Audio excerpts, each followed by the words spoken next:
Hello, welcome to the show. It seems that every week we do something extremely different, and that's certainly the case this particular week. Who knows what football is going to throw up next? But I think one thing football history shows us is that there's really nothing new under the sun. This week we're going to expose, if you like, a fresh and revealing angle on a football Super League, showing that plotting by clubs goes back a way lot further than you think. And also how interchangeable supposed membership of the elite actually is. For instance, Sheffield Wednesday currently in danger of dropping into the third tier of English football for what would be the third time in the last couple of decades. But if you go back 3 or 4 decades previous to that, well, various times they were considered one of Britain's biggest clubs, and we can present major detail on that for the first time here. Dick Chester, historically a figure that will be known as the only man in Sheffield football history to have been secretary at both clubs, Sheffield United and Sheffield Wednesday. Welcome, Dick. Good afternoon. We've known each other an awful long time, and Dick will detail how those secret talks, as they were at the time, took place in the mid-1980s involving Sheffield Wednesday. Kieran Maguire is no stranger to the show. He's the busiest financial expert in football. He appears everywhere, and I believe that he's going to continue to be in major demand. Hello, Kieran. How are you coping with it all? I'm coping better than my marriage, is the best way of describing it, Alan. It has been a crazy few weeks, now becoming few months. But yeah, I've got a very tolerant wife, but I'm on the naughty step on a regular basis, given the somewhat wild and unusual activities of the industry that we love so much. Well, I think we've all got tolerant wives. I'm a member of that club as well. You've been speaking to the Romanian FA and lecturing to them before we even began this programme. Well, I'll ask you about that a little bit later. But let's get to the nitty-gritty. To summarise the detail that I understand from Dick, if we go back to the mid-1980s, there were 9 First Division clubs involved in secret talks, one of them being Sheffield Wednesday. The others, and this is alphabetical: Arsenal, Aston Villa, Everton, Liverpool, Manchester City, Manchester United, Newcastle and Spurs. Sheffield Wednesday at that time under Howard Wilkinson finished 8th in the First Division in 1985 and 5th in 1986. Dick, tell me in your words, what happened at that time? First of all, I think it was 10 clubs. I think Chelsea was involved as well, Alan. So 10, Chelsea, yes. 10 clubs, yeah. At the time at Hillsborough, the chairman, Bert McGee, was a member of the Football League Management Committee. And out of the blue, I took a phone call from him one day saying, "What are you doing on Sunday?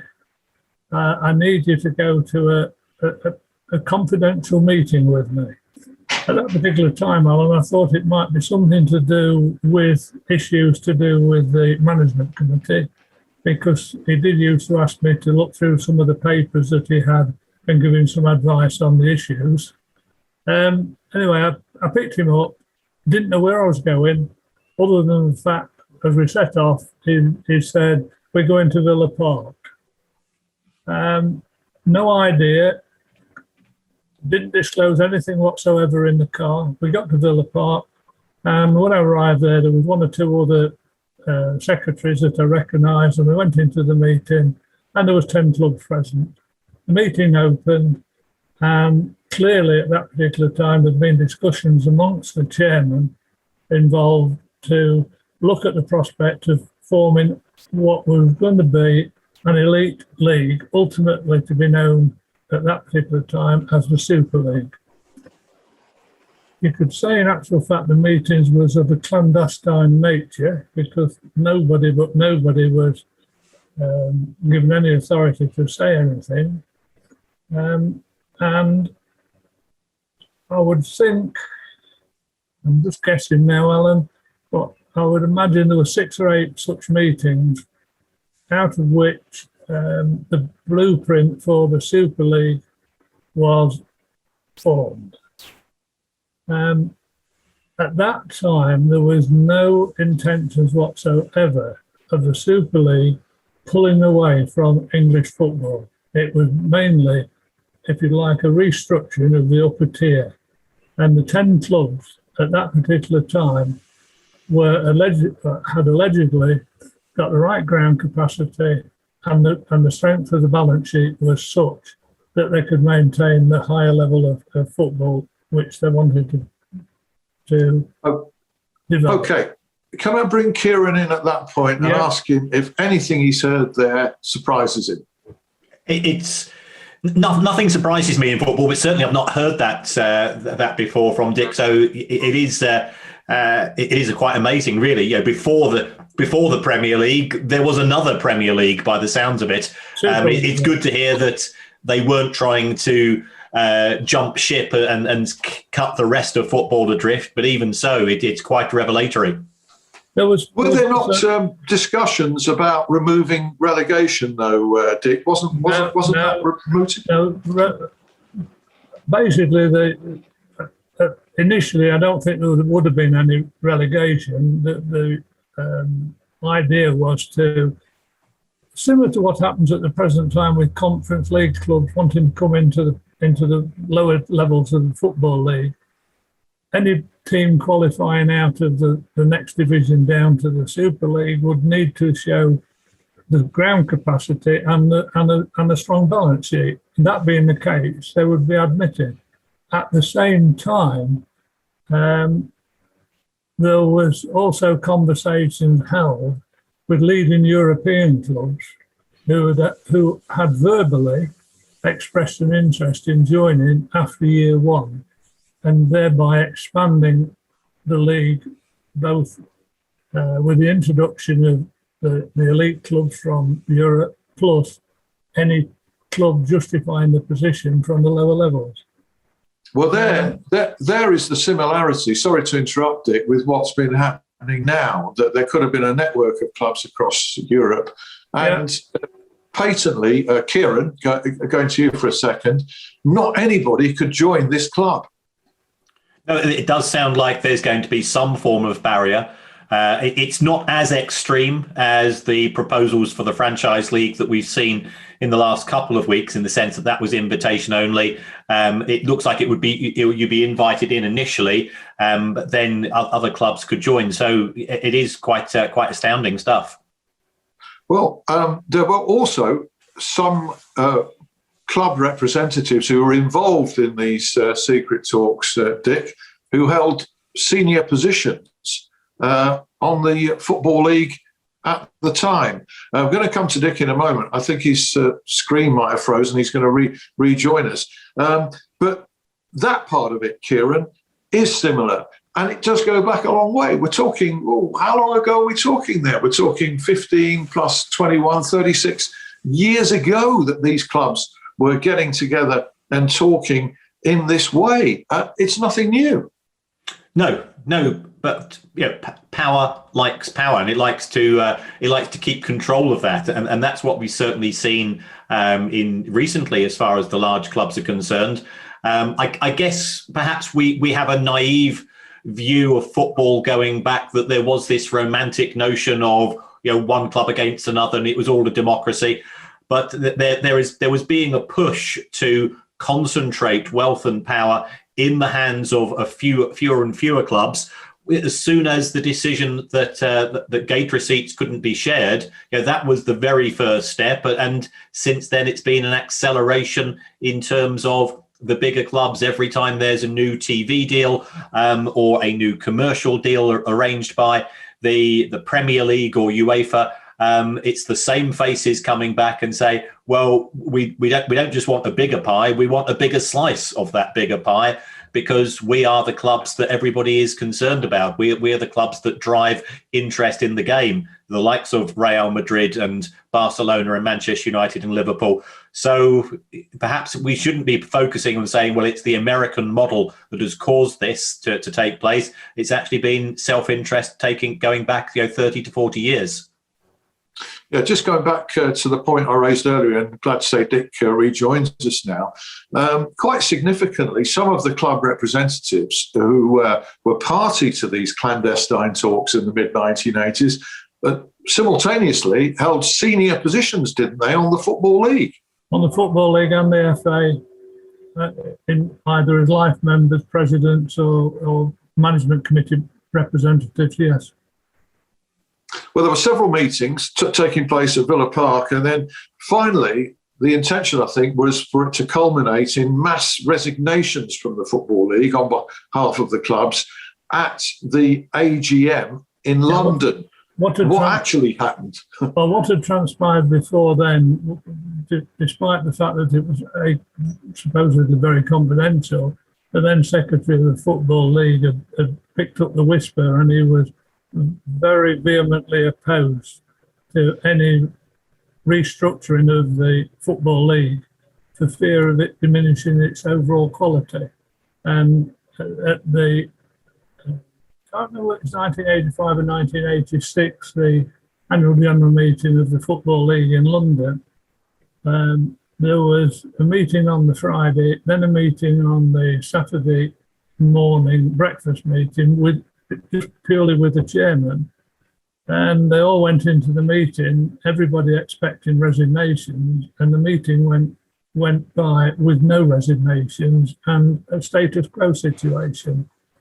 And then funny enough, lo and behold, a short while later, the then secretary at the Football League became the secretary at the FA, and whilst I'm not 100% sure of this, I understand that he made contact with one or two of the chairmen of the original 10 club, and hey bingo, the Premier League was formed. Mm-hmm. At which time, obviously there's been a change of heart that it wouldn't damage the Football League, but it was a prestigious acquisition for the Football Association. So effectively, those chairmen who were absolutely going to go ahead and resign from the Football League, they bottled it, you could say, Dick. That's a figure of speech which is usually relates to circumstances of this nature, yeah. But nobody, honest to God, Alan, I can tell you now, I travelled back with the chairman again, and I am to this day no nearer knowing what was the change of heart. Strange. The plot thickens. Kieran, what is noticeable from a distance now is the same kind of talks, but a very different type of football club chairman. I was going to say owner, but in many cases, it wasn't the case that the chairman was an outright owner, Kieran, in those days of a football club. These were essentially, in the main, local businessmen, weren't they? Yes, football, if we take ourselves back a generation or more, was much more in touch with the local history, heritage and culture, and therefore local people used to get involved, because it's difficult to remember life before the Premier League when there was little or no television live on the box, both domestically and overseas, and the success of the Premier League has very much been built on persuading broadcasters in other countries to buy into the product and then sell it to their subscribers.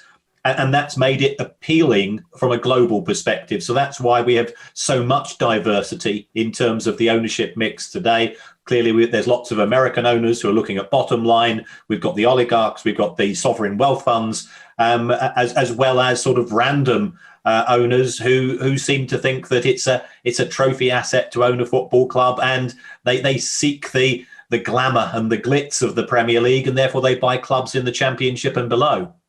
That's right. Do you think the game was healthier, Kieran, going back to those days when the proverbial butchers and bakers and candlestick makers were in charge of boardrooms?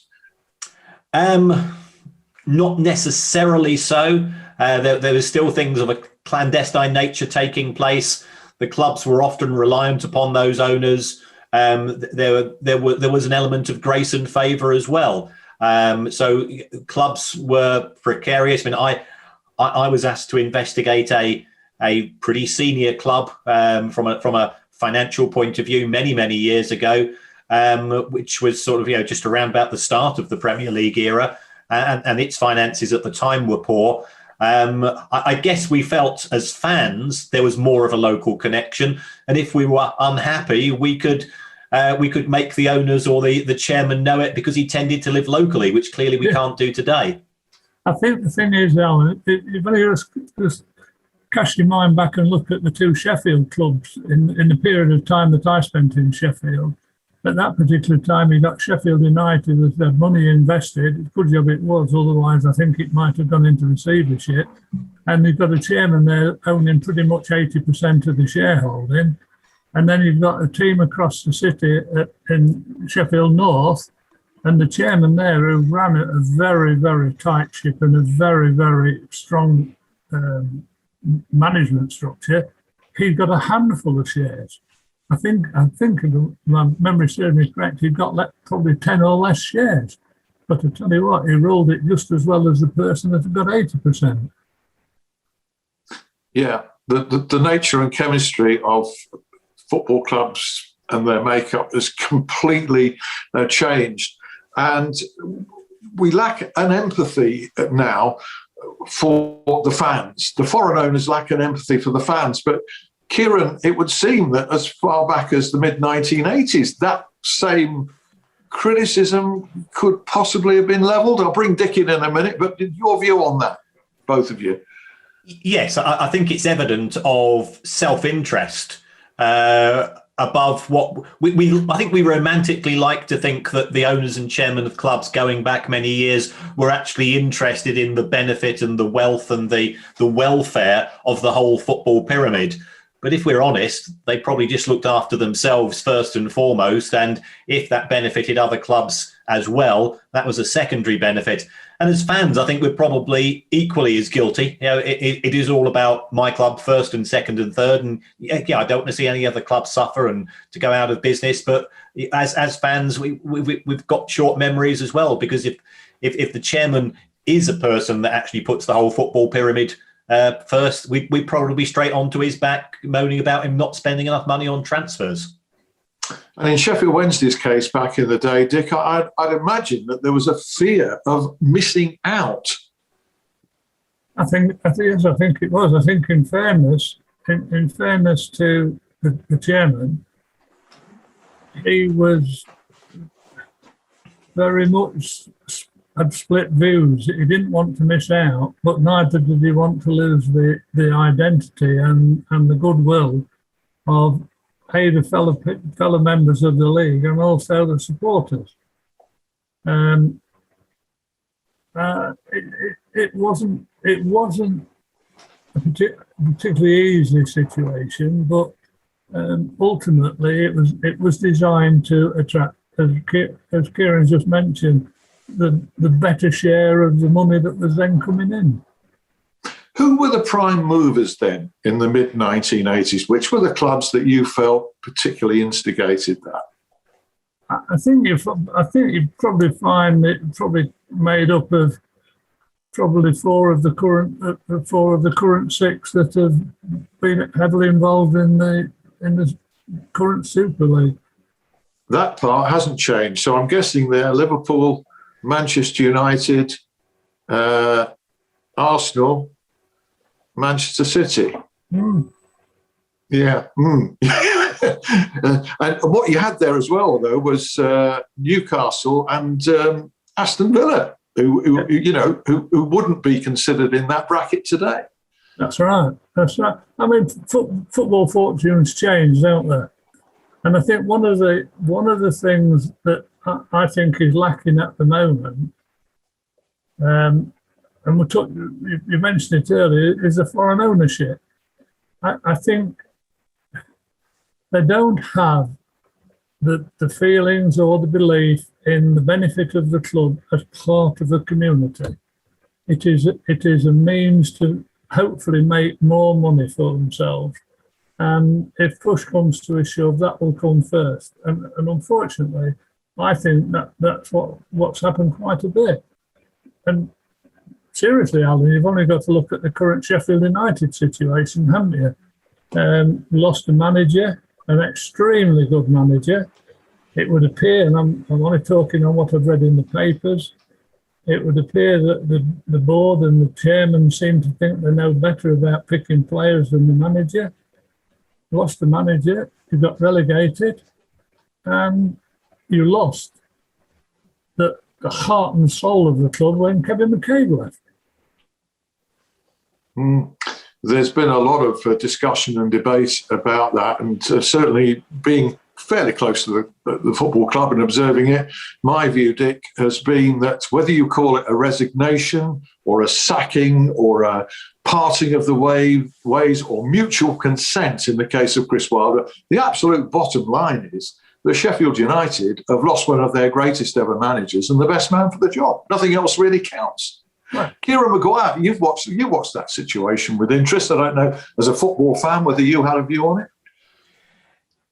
Yeah, from a financial point of view, Chris Wilder did an amazing job on a relatively shoestring budget, and I think the people at the top of the club should perhaps have a longer memory of his achievements, because there would be no Premier League without Chris Wilder. I know that there's been some criticism as to the success of the transfer policy, but they wouldn't have been signing those players had it not been for Chris Wilder, because he was instrumental in bringing the club to the Premier League. So work is all about having good relationships. You've got to manage up and down, and it looks as if Chris was excellent in the changing room, but sometimes trying to manage or trying to deal with people up above who come from a different stratosphere in terms of wealth and background can be challenging, and that relationship deteriorated. But I think it's a shame. Chris Wilder used to play for Brighton, my club, so we've got a lot of affection for him from when we were a League Two club. So I think it's just a very sad and sorry situation, and I can't see who there's going to be any winners out of this at all. No, certainly not the football club and the fans. But we wish Sheffield United well, and the owners face a huge challenge to maintain what has been an upward trend until this season's relegation. Coming towards the end of part one, in part two, I maybe ask Kieran his thoughts on the financial status of both Sheffield clubs at the moment in a season in which historically, never happened this before, that they could both go down in the same season. But just rounding off the mid-1980s chat, Dick, as a football supporter yourself, what was your view at the time, and how did you feel about being party to something that was potentially going to break up the structure? And a lot of football supporters might not have appreciated the people who were involved in that. You were. What was your personal feeling of it?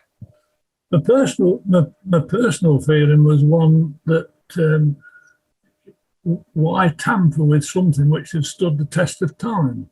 And if it's all about money, then restructure your commercial operations and your financial situations and fend for yourself. I don't think I never believed there's a lot of benefit in robbing Peter to pay Paul. And at that particular time, there wasn't the vast sums of money available through the polls companies or even television. So it all had to come from within the club and the community. So in one sense, Alan, if you were playing against the better clubs all of the time, from a financial point of view, you could see the benefit. And in fairness, from the supporters' point of view, if they come down and every time they were watching a major game, if you like, there was a lot more interest because gates fluctuated a lot depending upon who the opponents were. So in one sense, it stacked up. In another sense, which I wasn't particularly comfortable about, it broke up the structure of the Football League, which had been there since 1888. Were you relieved? Were you relieved when it didn't happen? I was pleased that I'd been involved in it, Alan, because the depth of work that I did and was involved in, I think stood me in better stead than had I not been involved. But deep down, yes, I would have preferred it to have carried on. And in fact, when I left Sheffield Wednesday, it was just at the time of the Sky contract bid. And the chairman said to me, look, if there's anything I can do at any one time to help you, when he got to ask, is there anything I can help you with at the moment? I said, yeah. When it comes to the vote for the Sky contract, vote against it because it'll ruin football.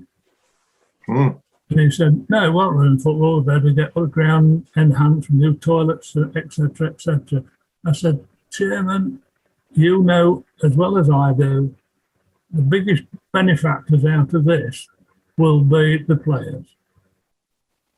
And look what's happened. Look how the wages have escalated since. Not just on the playing side, but on the club administration as a whole. And the volumes of personnel that's attached to running a football club nowadays compared to the mid-80s. And the principles of running the game haven't changed since it started. Well, Dick, you obviously showed a great deal of foresight in the way that you, foresaw the future. Kieran, he certainly did, didn't he? Absolutely. Absolutely right. Okay, well, that's the part one. And fascinating, really interesting to listen to those recollections, what actually happened. And, whereas there were rumours, it's nice to know now what did happen. Let's talk in part two about the two Sheffield clubs specifically as they are now. Hope you can rejoin us for that in a couple of minutes. We'll see you then.